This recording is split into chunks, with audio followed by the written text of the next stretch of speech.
ବନ୍ଧୁଗଣ, ମନୁଷ୍ୟ ନିଜ ଅଜାଣତରେ ଅନେକ କିଛି କାମ କରି ବସିଥାଏ, ଯାହାକୁ ସେ ଆଦୌ ଜାଣିପାରିନଥାଏ, ଯାହା ବାସ୍ତବରେ କିଛି ସଙ୍କେତ ଦିଗରେ ଇଙ୍ଗିତ କରିଥାଏ। ଜ୍ୟୋତିଷ ଶାସ୍ତ୍ରରେ ସେହି ସବୁ ଘଟଣା ଏବଂ ସଙ୍କେତ ବିଷୟରେ ଅନେକ କିଛି ବର୍ଣ୍ଣିତ ହୋଇଅଛି। ସେହି ସବୁ ସଙ୍କେତ ଖୁବ୍ ସହଜ ଥାଏ, ମାତ୍ର ତାହାର ଅର୍ଥ ଅତ୍ୟନ୍ତ ଗଭୀର ହୋଇଥାଏ।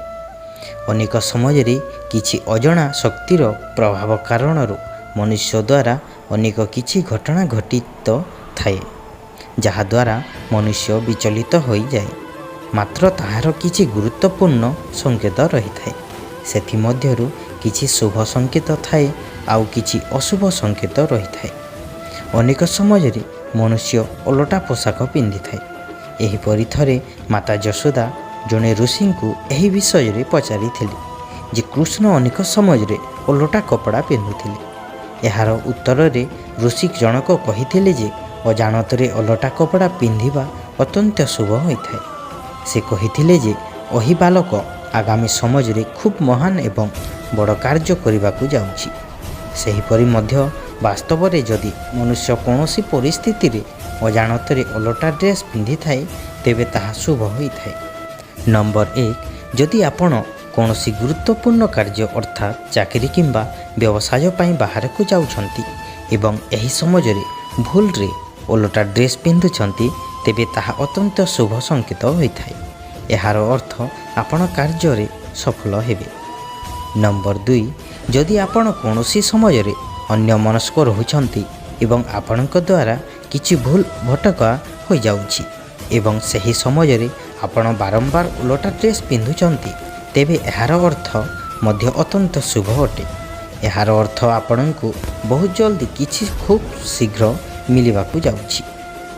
ନମ୍ବର 3, ଯଦି ଛୋଟ ପିଲାମାନେ ବାରମ୍ବାର ଓଲଟା ଡ୍ରେସ୍ ପିନ୍ଧୁଛନ୍ତି, ତେବେ ଏହା ଅତ୍ୟନ୍ତ ଶୁଭ ଅଟେ। ଏଭଳି ପିଲାଙ୍କ ଭବିଷ୍ୟତ ଅତ୍ୟନ୍ତ ଉଜ୍ଜ୍ୱଳ ହୋଇଥାଏ। ଏମାନେ ଜୀବନରେ ଅନେକ ଉନ୍ନତି କରିଥାନ୍ତି ଏବଂ ସବୁ କାର୍ଯ୍ୟରେ ସଫଳ ହୋଇଥାନ୍ତି। ନମ୍ବର 4, ଯଦି କେହି ବ୍ୟକ୍ତି ଖରାପ ନଜରର ଶିକାର ହେଉଛନ୍ତି, ତେବେ ସେହି ବ୍ୟକ୍ତିଙ୍କୁ ଶନିବାର ଦିନ ଓଲଟା ପୋଷାକ ପିନ୍ଧିବା ଉଚିତ। ଯଦି ଏପରି ସମ୍ଭବ ହୋଇପାରୁନାହିଁ, ତେବେ ଭିତରେ ପିନ୍ଧୁଥିବା ପୋଷାକକୁ ଓଲଟା ଧାରଣ କରନ୍ତୁ।